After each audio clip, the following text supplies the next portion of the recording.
Hello, y'all. Welcome to Bamm Raw TV. I'm Bamm, aka the 411 Giant. Hey, hit that like button. I want y'all to subscribe. Hit that bell icon so you know when my next video come out. On this episode, I got an incident report concerning my confrontation with the SIS on the red top. The SIS is the security of the institution. If they feel like you're a threat, they can have you locked up. They can have you locked up for any reason, for security reasons. They over the lieutenant's head. They basically over the captain's head. If whatever they say lock him up, get him, go on. That automatically happens because they deal with the security. But they got a habit of having people that go talk to them. And when you don't talk to them and come down and talk to them, then they feel like you have no respect for authority. You know what I'm saying? So I'm telling, that's the way I used to do. And therefore, I would not talk to them. I refused to talk to them. So they been laying dead to get me away from that anyway. That's opportunity presented itself. Because we in the dining hall, I had previously surrounded me and some homeboys from the South had previously surrounded the AW in the kitchen. Because they had a homeboy, I was over there from Gretna, Louisiana, named Duke. And they taking his covers and they had him sleeping on a naked mattress and everything. And somebody got wind to me out the hole. They hollered out the window and they got wind to me. And I said, they told me who it was and everything. So when the AW come into the dining hall at chow time, me, myself, and some of the other homeboys from Louisiana, we got up and we talked to the AW, and I asked the AW, I said, why is that man being treated like that over there? Well, he said did something with one of my officers, this and that going on. He did. I said, hold on. I said, y'all gave him an incident report. Y'all gave him an incident report. Y'all supposed to be, if y'all put him in the shoe, y'all hold him in the shoe until he go to DHO. DHO decide what happened to him. It's not y'all job to punish him because he done got into it with one of your officers, did something with your officer. I said, so what y'all do is y'all get him a blanket, y'all get him everything that he's supposed to have over there.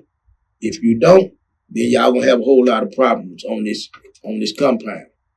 And then AW like, well, I'm gonna check into it because they ain't supposed to be doing that. Going, I said, no, somebody gonna go over there and fix it. If it ain't fixed for this day over with, then we're going to deal with this situation. And you're going to have to fill up a lot of cells over there.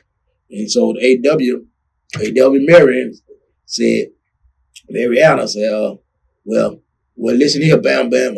Next time, I'm going to go over there personally myself and make sure he got everything that he got coming. But the next time, don't have your guys surrounding me like that there because it'll make my officer jumpy, and my officer get jumpy, then it'll be some trouble in the dining hall. I said, well, the first thing is that you telling me next time. So you telling me that you can't control your officers and your officers won't do what you asked them to do, that you already preparing for next time. I said, so that means your word don't mean nothing, huh? I said, so all right, I'm gone, I'm through with it. He said, wait, Richardson, I'm going over there. Then I said, I will do what you said. I walked out the dining hall. Me and everybody walked out. Boom.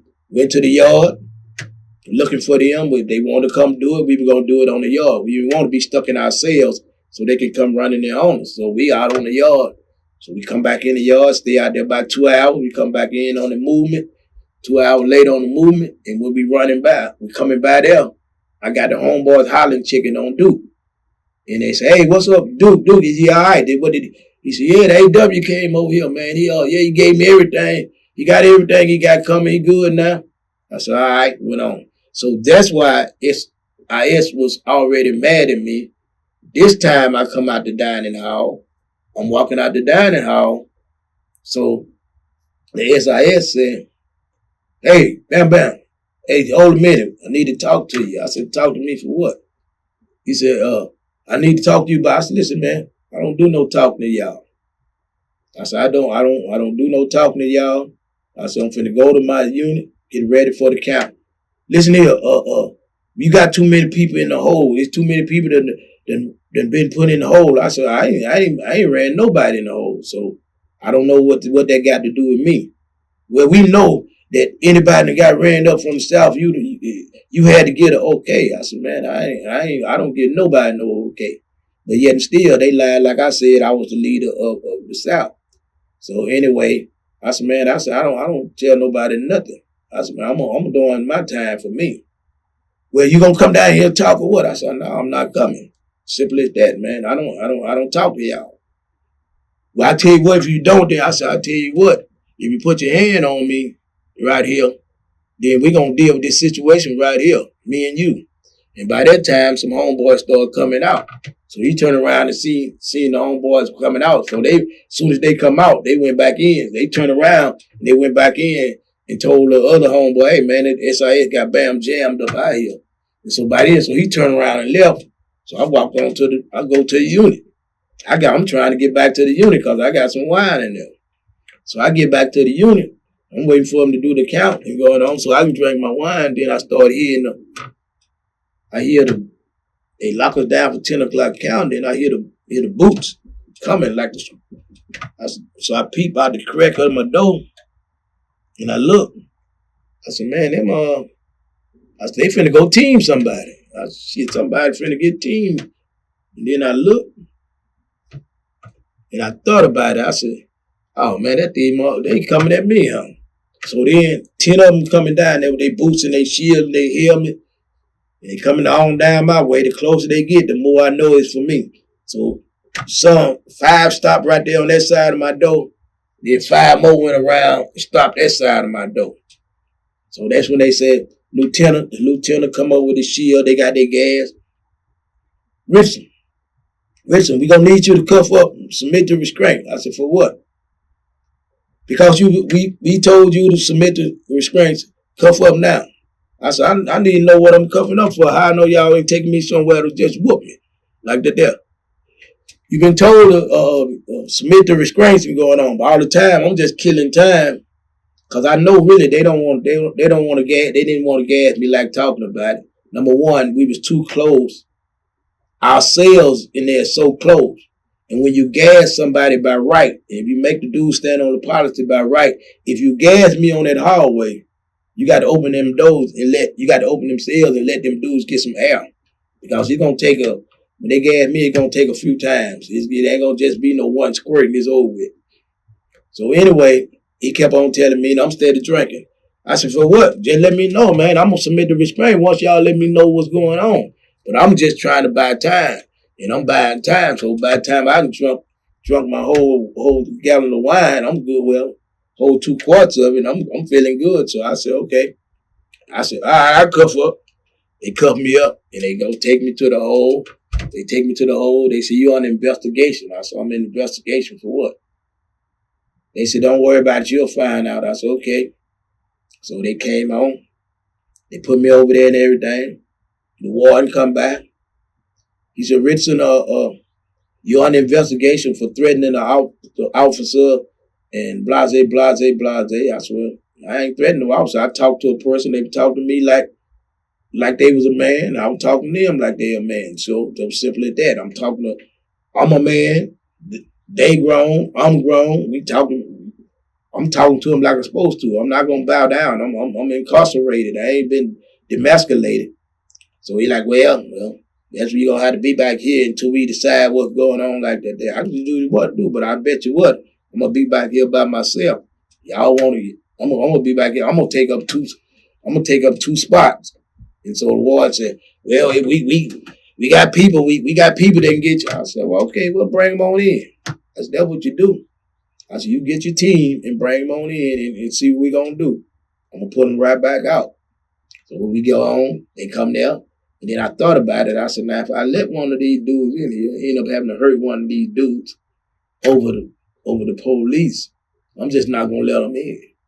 So the police would come to the door. Hey, Richardson, you accept this selling? Hey, what's going on, homie? You all right? Everything good? I said, yeah, I ain't accepting no selling, man. Me and these folk beefing. It ain't got nothing to do with y'all. All right, well, we going to come back with the team. Well, I'll be here. I ain't going nowhere. They come with the team. Boom, we gas, boom. Finally, they run in there. They run in there, they got me gagged, they shot me with the pellets and everything. So then they take me on out. So now they can't use that cell till they clean it up. So now they got to put me in another cell, and they got me in there in restraint. So I'm in there by myself. So when they take the restraints on there, off the same story again. I don't supposed to be over here. Y'all ain't telling me why I'm here. Y'all telling me I done threatened somebody. And I'm telling y'all, I talk to somebody like I'm a man and I want to be treated that way. So, I mean, I feel like I shouldn't be over here, so I'm not going to lay down. And they bring somebody else again. So after the end, the warden said, man, we got 3 cells that we got to clean up from trying to team him, so leave him alone. Leave him alone, just leave him alone, man. We going to ship him. I said, it don't matter where you send me, I'm still in penitentiary. I'm still in jail. So it doesn't matter whether you ship me here, Timbuktu, or whatever. And so that's what happened with the confrontation on that. And I had many of those, and most of them usually end up with me being teamed because they try to intimidate you. And when they threaten you with teaming you, most people don't want to go that far. And me, I'm going to go as far as I have to for my rights, especially when you're dealing with authority who's supposed to have integrity in the things that they do. So that's the incident with that. And thank you. I love you. I appreciate y'all. And hit that like button, subscribe, hit that bell icon. And I'm finna put some more stories together and everything. We got some pictures to show, some different things about it. Thank y'all again.